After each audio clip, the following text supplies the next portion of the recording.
Yeah, to everyone, this is Kelvin. Welcome to episode 43 of Res Metal Podcasts. On this episode, I was very honored to speak with Pablo Davila, guitarist of the band Irist. If you haven't heard of Irist before, they are a band based out of Atlanta, Georgia, who formed in 2015. They are pretty unique in that three of the members are originally from South America, including Pablo, who's from Argentina. And then two of the other members are from the US, Atlanta, Georgia. They released their first album, Order of the Mind, on March 27th, 2020 on Nuclear Blast Records, which I felt was super underrated when it came out. I first heard of the band Irist after hearing Monte Conner signed them to Nuclear Blast Records. If you don't know Monte Conner, he's a well-known metal record label executive who signed bands to the Roadrunner Records label throughout the 1990s and early 2000s. Bands like Slipknot, Sepultura, Soulfly, Machine Head, Fear Factory, Typo Negative, Trivium, Gojira, and now Irist. So whenever I hear that Monte Conner signs a band, I'm immediately interested. And I also believe that he recently signed Gatecreeper to Nuclear Blast. Anyway, after I heard the he signed them, I looked them up and just picked up on their music, and it was just a fan instantly. I feel like Irist has that feeling of a 90s Roadrunner Records band, like Sepultura, like Fear Factory and Machine Head, as well as modern bands now like Gojira, Converge, and The Ocean. So yeah, with my talk with Pablo, we get to know his background, forming Irist, and then releasing their first album, which unfortunately came out right at the beginning of the COVID-19 pandemic.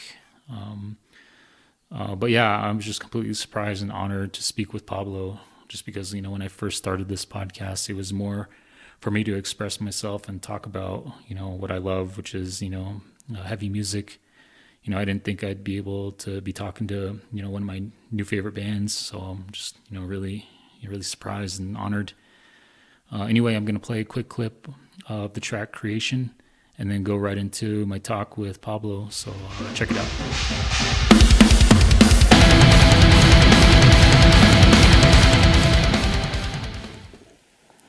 All right, I'm with Pablo Davila, guitarist of Irist. Hey, Pablo, do you mind just giving yourself a quick introduction to listeners? Sure. Yeah. How's it going, Calvin? My name's Pablo, and I play guitar in the band Irist. Awesome. Yeah, I was just talking to Pablo before I started recording. I'm just, really honored to talk with, just basically just to talk with you. I'm just a big fan. I started following Irist. I actually heard a podcast with Monte Conner. I think I want to say about a month before the Order of the Mind album came out, and I heard Cool. Monte Conner mention Irist, and as soon as he mentioned, your band, I immediately, looked up Irist, and yeah, I was hooked. So I've just been a follower ever since. And I understand you're calling from the East Coast. Yeah. I'm in Atlanta right now. I'm actually staying at our other guitar player's house, which is it's where we're recording an EP right now here in Atlanta, Georgia. I moved to Texas. I moved to Austin back in, I want to say at the very tail end of 2020 or 2021. So that's technically my home now, but yeah, our studio is here, and we still keep a lot of our, all our recording equipment is here. So I came back about, I want to say 2 or 3 weeks ago, and we're kind of in the thick of recording some material that we've had sitting around for quite some time, and it feels good to finally be doing something with it. But yeah, that material you guys are working on, was that something you guys worked on after the album came out, or has this been ongoing material?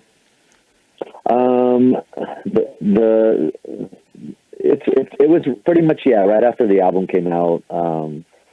I mean, it's been a while now. You know, our LP came out in the beginning of 2020, and I think that summer we kind of just busted out a lot of new material and started demoing new songs, especially, you know, because we weren't going to be touring and everything was sort of put on hold. So there's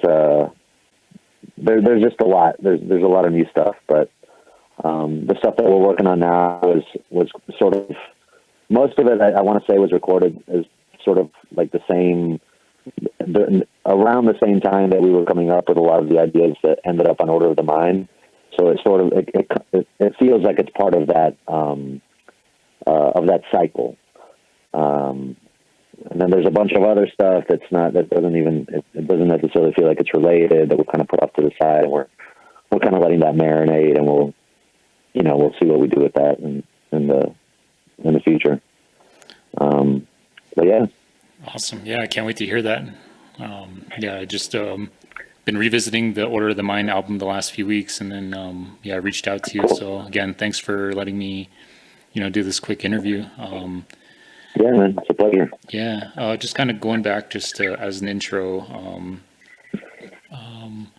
kind of, would you mind just kind of like talking about like, kind of, we don't have to like go into a lot of detail, but, just kind of like how you got introduced to, playing music, especially like heavy music. Mm-hmm. Music in general was through my parents mostly. I'm originally from Argentina. We moved here back in the 80s. And my dad and both of my parents, they sort of play guitar, like a lot of Argentine folk music and pretty much Spanish stuff. But they always kind of had like a folk guitar in the house. Always listening to records, listening to cassettes mostly. So I was introduced to music through them. My dad was a big classic rock guy, prog rock, good music in general. So that was kind of my entry point. And then in around middle school, I started. We had to pick between I went to a Catholic school, and they made us pick between band. You had to do either band or art class. And just like a spur of the moment decision. I may have been like 10 or 11 years old. I picked band, and I played I was a percussionist, so I played drums, and that somehow led into me convincing my dad to get me an actual drum kit, and he got me like double bass, of course, because I was already sort of getting into, that would have been like early 90s, so I was already into like a lot of grunge stuff, and yeah, that like once he finally, I think it took him like a year to actually listen to me and go out and buy me my first set of drums. And pretty much after he did that, I would just lock myself into the room, and all I would do was listen to music, learn songs. Like I said, it was mostly early 90s stuff, with everything from Nirvana, Soundgarden to, the metal that was going on during that time period. Should have been like Pantera and Fear Factory and Ministry, all kinds of stuff. But Sepultura was kind of my main kind of thing that I could really relate to, mostly because they were from South America. And around that time, I was already really, really feeling homesick and considering moving back, and just not really liking just not really enjoying where we were at that time, like as a family. But so Sepultura was like another big spark for me during my like musical development or whatever you would call it. But and yeah, at some point, like once I finished high school and I kind of started traveling around, I didn't bring my drums with me. I already kind of knew my way around the guitar. I think my dad, but somewhere along the way, I think he got me like a really shitty like pawn shop guitar with like a like, I think it was like a crate, like a solid state crate amplifier that I would fiddle around with that every now and again. And so I was familiar, with like a guitar fretboard or whatnot. But, I started playing more guitar after I moved out of the house. Cause again, I couldn't bring my drums with me. And that sort of like led me down another creative path. And, I became more interested in like songwriting and recording myself. And then eventually, I ended up meeting a lot of people that kind of had similar goals as I did. One of those guys was Bruno, which I met first from our band, and then eventually met Adam and Rodrigo and all the other guys. So, wow. It was a long. That feels like forever ago, because it was forever ago. But that's kind of how I ended up where I am today, Okay. where we are today. Yeah, you mentioned that you're originally from Argentina. Like, how did you? What brought about that? Moving or relocating to the United States. Just kind of like your, typical immigrant story. My parents were seeking a better life. During that time in Argentina, they had just come out of a dictatorship. There was, inflation was horrible. It was sort of hard to like, to picture like, a future, at least the way my parents envisioned it. They wanted a lot more for themselves and for our small family. So, my mom was an English teacher there, and I don't know how exactly, but she knew somebody in Georgia, which is where we moved to. I'm pretty sure she met that person in Argentina, and because that's where we stayed initially when we moved to the United States. She came here, and she came to pursue a degree, just like a master's degree in education, and so it was really through her. She got a I guess a scholarship, and we came here with her. So we were only going to come for a couple of years, but then my brother was born. Immigration laws were a little bit different then. This was like pre 9/11. I started going to school, and one thing led to another, and before we knew it, we were starting to consider this place almost more home than Argentina was. So, we always kept in touch. We always, we've flown back pretty frequently, kept in touch with family. There was a time where I had more friends there than I had here, and I felt more of a connection with Argentina and South America than I did with the United States. But at this point, I mean, it's, this is where I am. This is home. This is where the people I love also live. So yeah, I consider this home at this point. Oh, great and awesome. Yeah. And then during that time, it kind of sounds like, when you picked up music and, really got into like kind of like heavy music. Did you ever have any bands before you formed Irist? Nothing this. I mean, every band or every project or anything I've been involved with I've taken seriously, but this is the first time that I've had like other dudes around me that kind of, sort of respect the art as much as I do. So that kind of brought things to like a whole other level. Before that, I felt like I was usually the guy that would kind of nag everybody and try to, push things forward and, kind of get things to the next level. And, eventually I kind of became frustrated with working with other people, because, I guess previous to this band, the writing process, I feel like it would be just kind of like coming up with stuff like in the rehearsal space, and as fun as that is, you know, I still love to jam ideas out and sort of have more of a loose approach to creating. Like, as much as I love that, like, months would go by and then I would feel like we would never get very much done. So yeah, eventually I became frustrated with that and started sort of going off on my own. And like I said, I'm the guitar player in this band, but I also play drums and bass. So I started sort of coming up with my own little ideas and demos and yeah, like I said, eventually I came across other people that were kind of in the same position as I was, and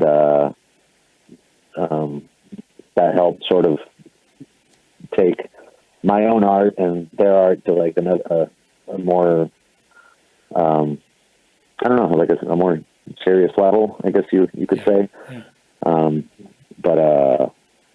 But yeah, I've always sort of been, you know, if not with other people, on my own, recording or playing music in some capacity.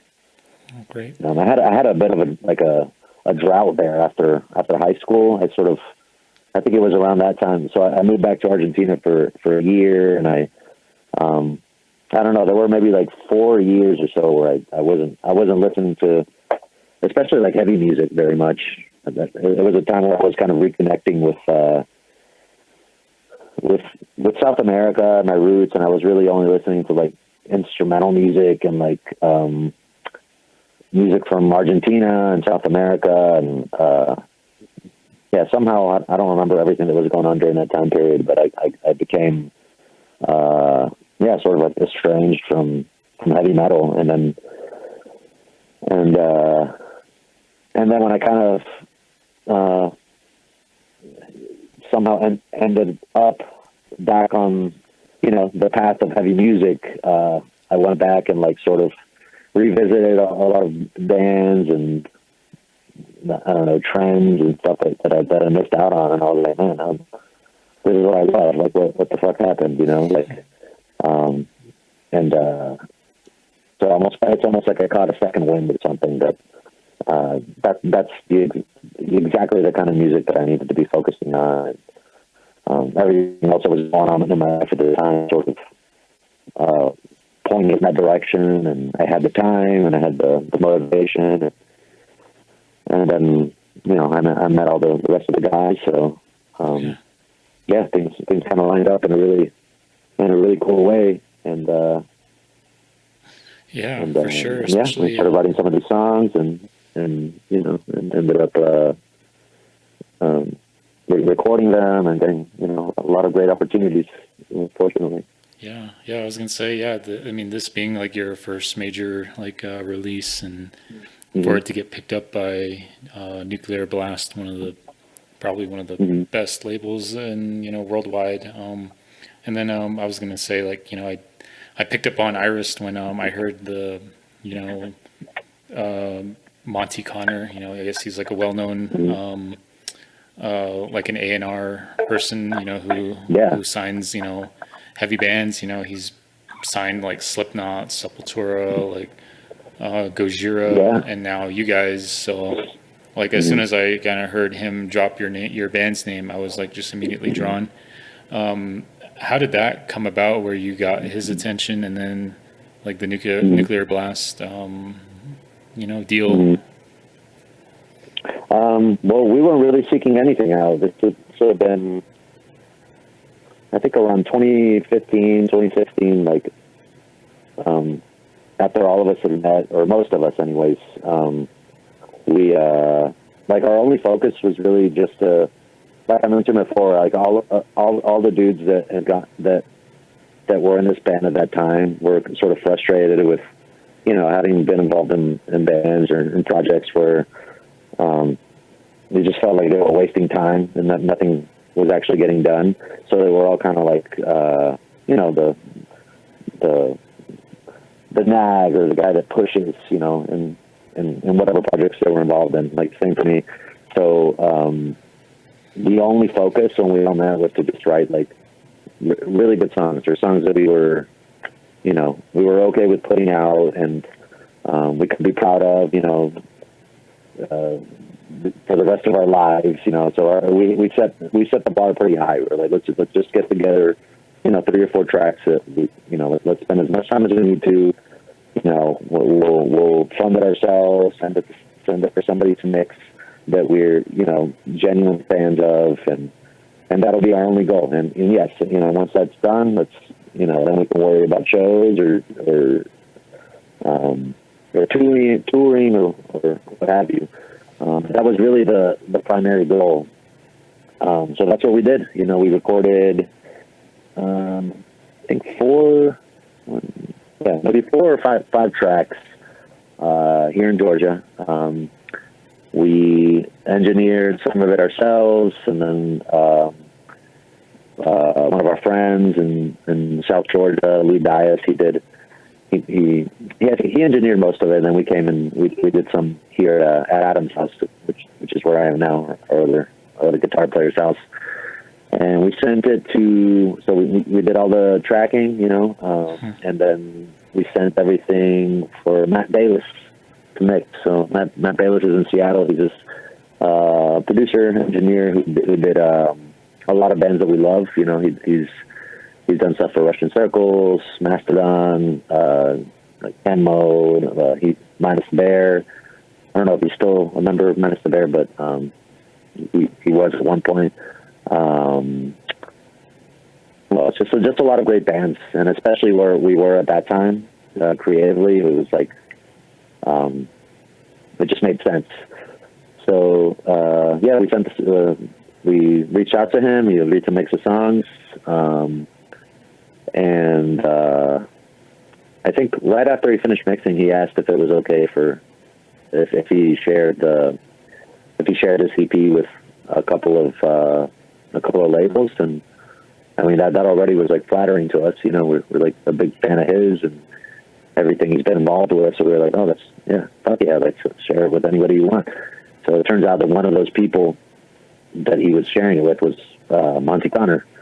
And so I think like a week or 2 after he asked permission to share the EP with his 2 friends or 2 labels or whoever they were, we had an email from Nuclear Blast in our inbox, and it was from Monty, and basically just saying he was a fan and he wanted to talk to us. And so before our first show, we were already, we may have played that first show, but it was very, very early on that we were already talking to Monte Conner and Nuclear Blast. So that kind of, in a way, it like dictated a lot of our, it dictated our approach to making music in this band, like our priorities. And of course, after something like that happens, we're like, oh my god, we need to record 4 more songs that are even better.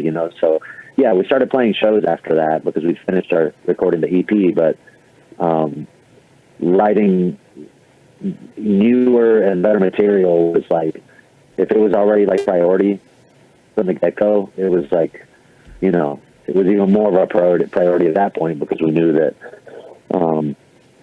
there was a chance that we would get on a label that could give us great opportunities. And then Monte Conner, we all knew who Monty was, was even taking interest in us. We were just sort of, just in awe, you know what I mean? Like we all grew up with listening to the bands he signed, and next thing you know, you're talking to the guy. It was pretty crazy. Yeah. So that's how we got in touch with him. It was really through Matt Bayless, thinking highly enough of those first demos that we sent him, to share them with Monty, and then him taking interest in us. I think it took maybe a year and a half, a year to 2 years maybe before they actually pulled the trigger and signed us. Like Rodrigo, our singer, he wasn't in the band at the time, but right after he joined, we sent him like 2 or 3 more demos that actually they ended up on Order of the Mind on our debut LP, and after that he decided to finally sign us, and then a few months later we were in the UK recording with Louis Johns, and yeah, so this all happened. It really happened like in a pretty short period of time. So it was kind of hard. It's almost hard to summarize because it was like so many things happening so quickly. You know, like I mentioned, like Monty, we were talking to him before or around the time of the first show we ever played as a band. So that was. I just got a note. I was wondering, did Monte Conner ever like tell you what was it that like caught his ear? Like I don't know. To me, it seems like when I hear Irist, I can get little like references to bands like Sepultura and like Fear Factory, Machine Head. Like I could hear like some of a little bit of each of those bands that he signed in Irist. But did Monty ever like tell you guys what was it that drew you guys to him or anything like that? Yeah, at that time I don't remember exactly what it was. He was I remember the song that he that he would keep referencing, and I think maybe it was a combination of like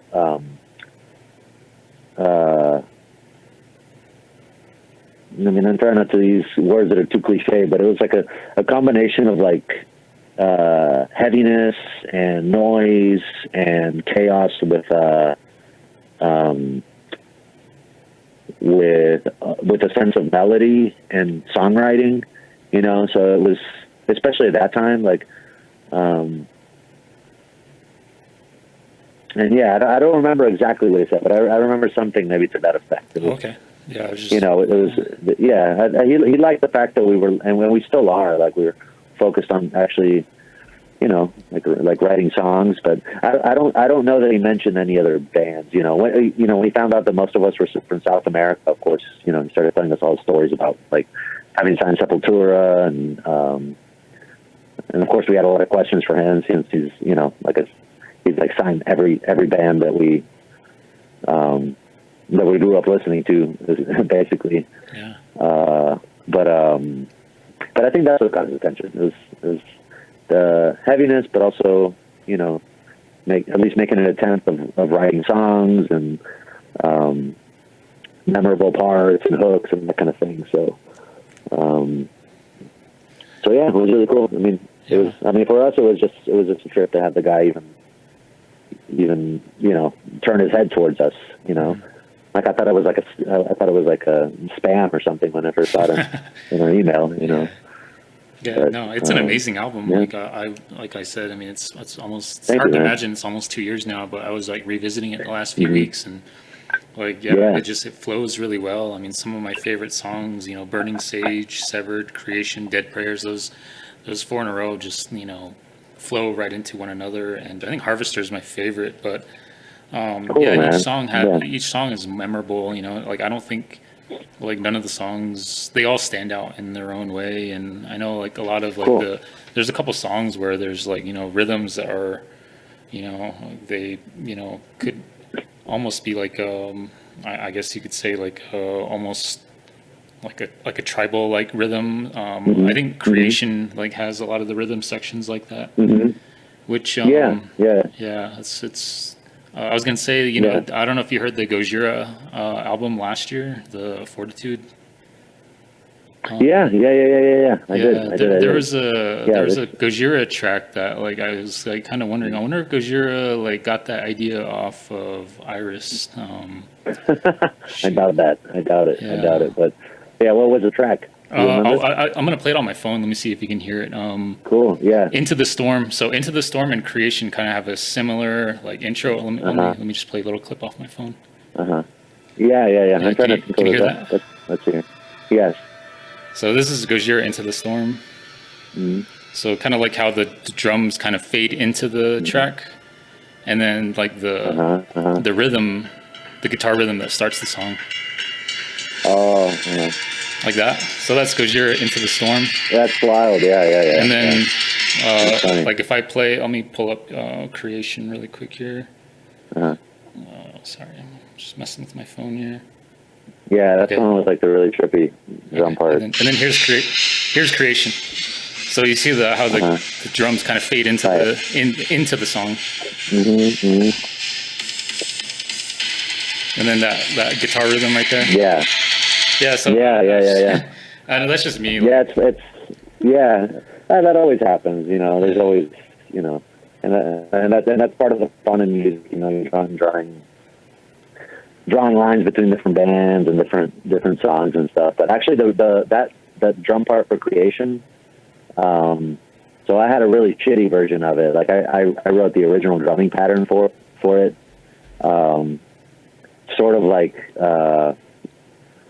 really trying to almost like in a contrived manner, just very forcefully trying to come up with some rhythm that was very reminiscent of I forgot what there was some like Cuban beat that I was like really obsessed with during that time. I think it's called like Chumbi or something like that. I'm not even going to bother looking it up because it'll take me too long. But anyways, like I was like trying to do my own little, you know, caveman version of it, and then I showed it to our drummer Jason, and I was like, "Hey, do this, but like use your toms a lot more. You know, make it more like you mentioned, like make it more tribal feeling."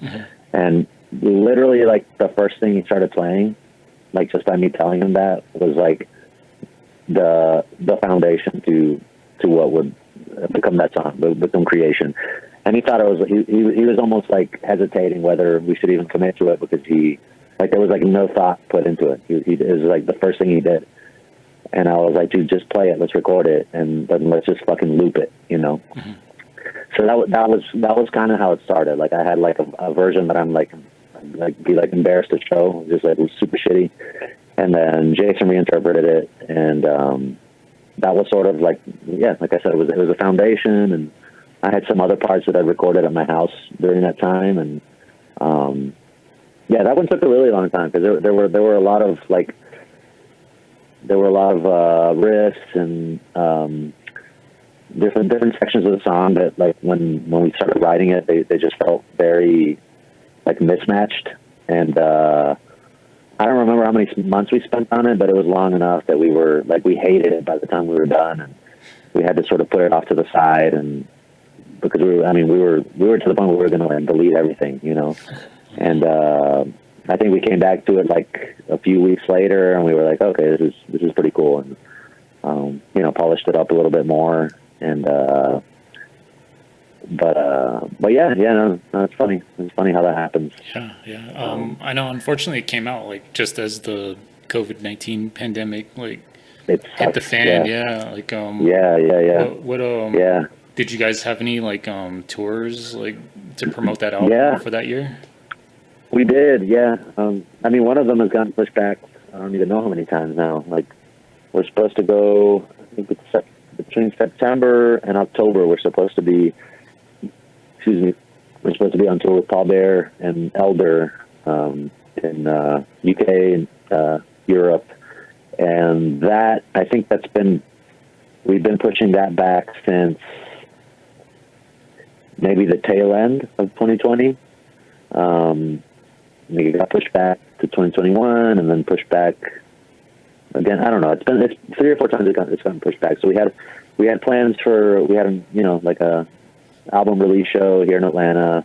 Then that summer, I think we were going to go out with Paul Bear here in North America, and then I believe the fall, if I'm not mistaken, the fall was going to be UK, Europe also with Paul Bear, and I think Elder was also going to be part of that during that time.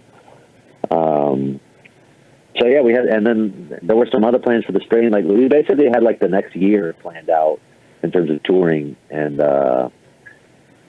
you know, first everything was sort of postponed for a few months, and then next thing you know, we're like approaching the end of the summer in 2020, and you know, I mean, so many people are going through the same thing, so it feels shady to kind of complain about it now. But for us personally, like Rodrigo, our singer, he ended up moving back to Brazil. Me and Jason, our drummer, we moved to Texas. You know, some of us moved for work reasons.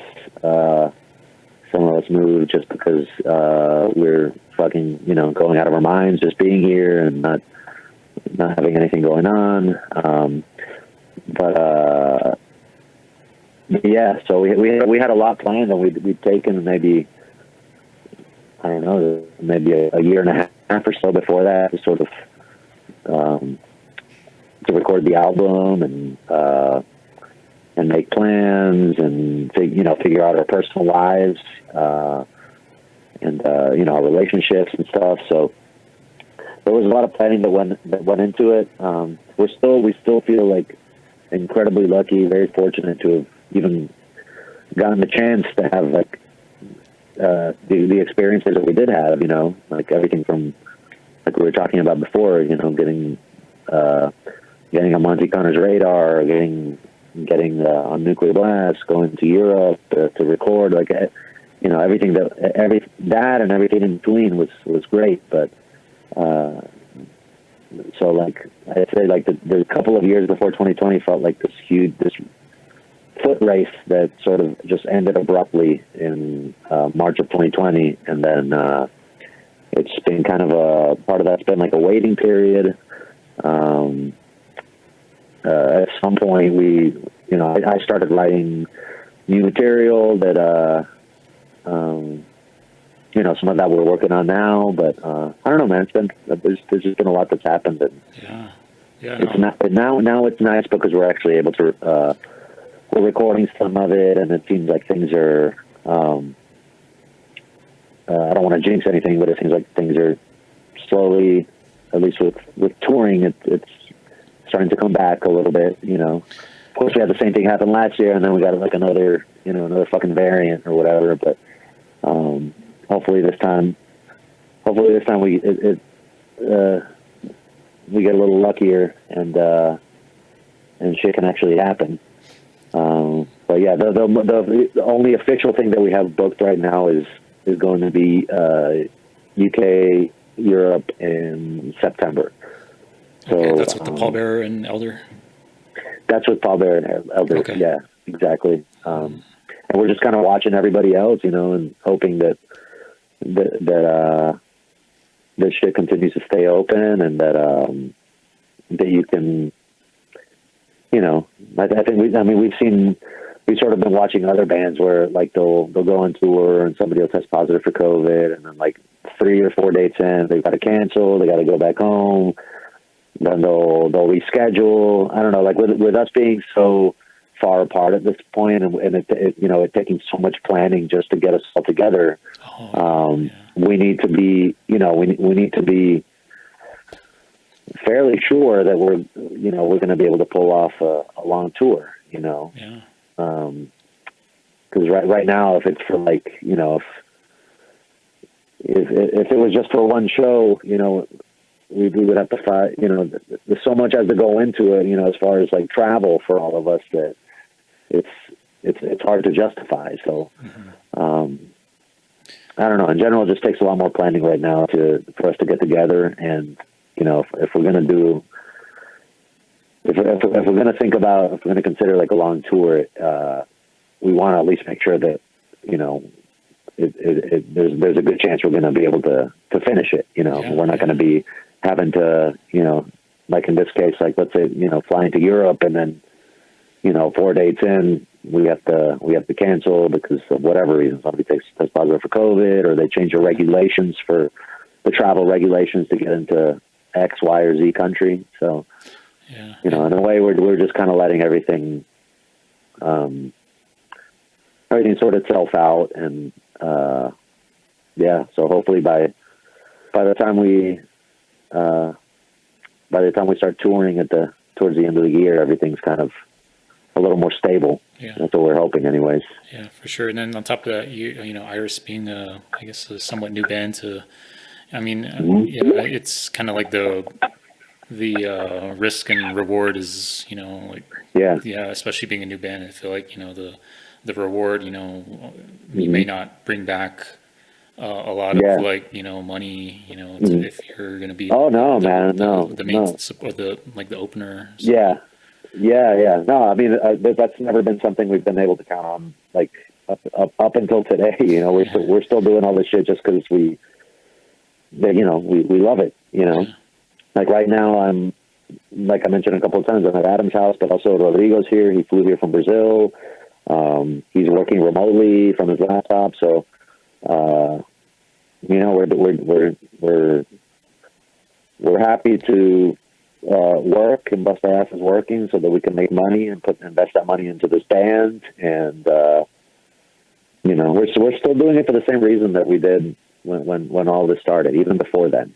Or I don't know. That's a kind of thing that it's hard for me to imagine any other way of doing it that would lend itself to longevity. yeah, So in that sense, whether shit opens back up or it doesn't, or even if we weren't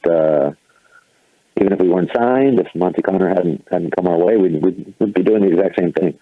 So in that sense, like that gives me sort of a peace of mind, if you know what I mean. okay, But of course, it would be nice to to go on tour with Paul there and get to travel around the world and continue recording and doing all the stuff that we'd planned a couple of years ago. But yeah. No, I for sure want to see you guys live. I mean, like I said, I'm in Arizona, so. But yeah, I still, listen to the album and still like to see the band live. And then just just a few more questions. sure. I know you guys are on Nuclear Blast, and Nuclear Blast has been releasing a lot of like amazing bands. Do you keep up with like the current roster, or is there any like bands that you feel like people should check out? Yeah, I hadn't been keeping up so much, and very recently, like maybe the past 2 weeks, Rodrigo from my band pointed out, what's his band name? I'd sort of heard of them before in passing, and I guess they got signed to Nuclear Blast not too long ago. Hangman's Chair. Oh my god, I love that. Oh my god. Dude, like, yeah, I'd seen them on flyers before. I probably even heard like a track or two over the years, but yeah, let me look up this fucking release, man. Yeah, Loner, right? It's called Loner. Yeah, dude, it's so fucking good, man. And like, I'm a big Typo fan, and I'm into all the fucking '80s, like, the fucking sad boy shit. Like, I love that, and it's so fucking metallic. The chorus on everything, on all the fucking guitars. Like, the dude's voice is fucking amazing. It's like, I don't know. It hits a lot of, it hits all the important points for me. So I listen, and I was like, I've been binging on it for like probably the past week. Oh hell yeah! And then I dug into like some of the earlier stuff. I guess, well, they haven't. I don't know how long they've been around, but this album's fucking great. Yeah, it just came out. I follow like just Nuclear Blast on all the social medias and like YouTube, and it just randomly started playing. Like like YouTube will will play you a video based on like what you've been watching, and yeah, that one popped up one morning. I was just like getting ready, and then I like listened to one of their tracks, and then it just really caught my ear, and it really like it's got that like that like somber kind of like depressed feeling of like doom metal, and then on top of that the voice, his voice, and like it's got that post metal like shoegazy kind of like and like sound as well. I don't. It just it's been really good. That's probably one of the best albums I've heard in a while. Like, well, I mean, it's totally, just this year's, but that's it's a really good album.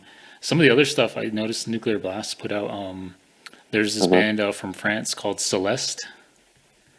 Yeah, I haven't heard of those guys. I've seen the name many, but actually, I think what Conjure out of the UK. I believe they're going on tour with those guys very soon. Yeah. But yeah, how are they? They're pretty badass. It's got like, I'd say like it's more like that post metal, you know, kind of Okay. like ISIS, but more black metal. There's this they remind me of this one band they put out an album. I think they're still around, but they're called Downfall of Gaia. I believe they're German. They're a German like black metal. But you know that you know what I mean, like the post metal sound with like ISIS and like like Neurosis, you know, that like like atmospheric, like sludgy, like doom. Yeah, like that, but like coming from like a black metal kind of like black metal sound. So I've been really into that. Celeste. I'm intrigued, man. Yeah, I'll look them up tonight. And actually, you mentioned Neurosis, and another band popped into my mind, Absent and Body. Have you seen? No. Have you heard the single they put out? It's Scott Kelly. It's so fucking good, man. And I don't know. I think this is the only thing they put out, but it's Scott Kelly. It's two of the dudes from Amun Ra and and it's Igor. Okay. Yeah, it's like on Relapse. Yeah, okay. It's on, Relapse put it out, and okay, did you? Yeah, I wish I remembered the name of the single. It's really long, but holy shit, man! It's I don't know. Listen to it, and for anybody listening, like it'll hit you hard. Yeah. You know, if you're a fan of any of those bands, honestly, even if you're not, it's just just a very emotive piece of music. Awesome. It's so fucking good. Absent and Body. They're great. Yeah, I'll definitely check them out. Yeah, but really, you know, thankful that you're able to talk with me. I think those are most of my questions. Any like closing remarks or words of encouragement for up and coming bands, musicians? You know, I guess now that you know, every now and again we'll have somebody reach out and, you know, just genuinely, you know, just trying to like pick our brains or seeing how to go about you know, getting on a label or getting getting Monte Conner's attention or whatever. But I never have any good advice or any good directions for those, you know, those few people that have come and asked those questions. Usually what I'll say is just make sure that you truly love your art, what you're creating. The sacrifices that you're making don't feel like sacrifices. You know, I think the few people that sort of make music without it feeling like a sacrifice, and it's just, you know, it's hard to articulate. But basically, make sure you love what you're doing, and then there's no such thing as things falling into place, because you just enjoy the process. You know, like we were talking about before. Like we were never set on a path to, you know, what would you call it? Shopping ourselves to labels or anything like that. We just had one goal, and it was just to make music that felt really good to us, that was emotive, that felt like, you know, worthy art, that felt like something genuine, like something real, and that was it. There was nothing else. So I think if you don't overthink things and you come from a pure place, then, you know, then you win. You know, even if the world is shitty and everything's falling apart, that's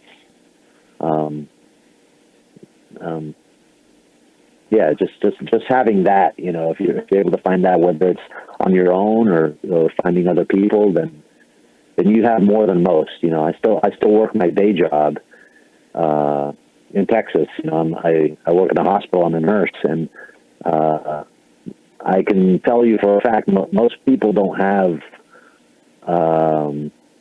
I feel like they don't have a true passion or something they can really. Well, to begin with, I don't know if it's fair to say that that most people are creative, but even so, like people don't have. I feel like they don't have true passions or somewhere to put somewhere. They don't have a creative outlet. So if you have that, you're already ahead of the pack. That's what I would tell everyone. You know, if you have an itch, if you feel like there's something to create, and you have a platform to do that, whether that's your bedroom, your computer, rehearsal space, whatever, a venue, then you're already ahead of most people, and you should feel good about that. Awesome. Well, that's great. Thank you. Yeah, man. Yeah, I really hope. Everyone just check out Irist, man. Like, this album still to me holds up, and if you don't have the album, definitely check it out, and be sure to follow Irist. Pick up their merch. I got the record right here I'm holding. But yeah, thanks again, Pablo. I'm just gonna stop the recorder right now, but I'll keep you. Sure. That was my talk with Pablo Davila, guitarist of the band Irist. Again, I just want to say how really, honored and thankful I was to be able to talk with him. Just to me, it's just a milestone, just to be able to talk with a well-known musician. And I hope everyone gets a chance to check them out, pick up their music, stream their music, grab their merch, follow them on social media, be on the lookout for new music, and be on the lookout for possible tours in the near future. I'm gonna go ahead and just play a quick clip just to round out the podcast. So again, thanks for listening. Talk to you later. Bye.